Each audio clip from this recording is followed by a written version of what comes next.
Hi friends, నమస్తే friends.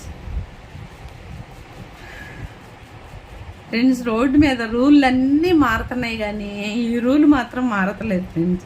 ఎవరన్నా accident అయి పడిపోతే నలుగురు వచ్చేసేసి బళ్ళు ఆపుకొని వాళ్ళని హాస్పిటల్కి తీసుకెళ్తాం కానీ వాళ్ళు ఎమ్మటే ఉంటాం కానీ వాళ్ళని చూపించటం కానీ వాళ్ళకి ఫోన్లు చేయటం కానీ చెయ్యండి ఫ్రెండ్స్ ప్లీజ్. ఇవాళ రేపు రోడ్డు మీద ఎవరికన్నా ఏమన్నా యాక్సిడెంట్ అయిందనుకో పడిపోతే అందరు చూసుకుంటూ వెళ్తున్నారు, వీడియోలు తీసుకుంటూ వెళ్తున్నారు. కానీ ఒక్కళ్ళన్నా కానీ అంబులెన్స్ పిలిచి హాస్పిటల్కి వేసుకెళ్దామని అస్సలు అనుకోవట్లేదు ఫ్రెండ్స్. ప్లీజ్ ఫ్రెండ్స్, ఎందుకు చెప్తున్నానంటే ఎవరి జీవితం ఎప్పుడు ఎలా ఉంటుందో తెలియదు. అందరూ రోడ్డు మీద తిరిగేవాళ్ళే. దీన్ని బట్టి మీరు అర్థం చేసుకోండి.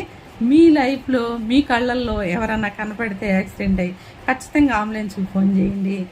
హాస్పిటల్ దాకా వెళ్ళగలిగితే వెళ్ళండి, వాళ్ళకి ఫోన్ చేయగలిగితే చేయండి. ఏ హెల్ప్ చేయకుండా మాత్రం ఉండకండి ఫ్రెండ్స్ ప్లీజ్.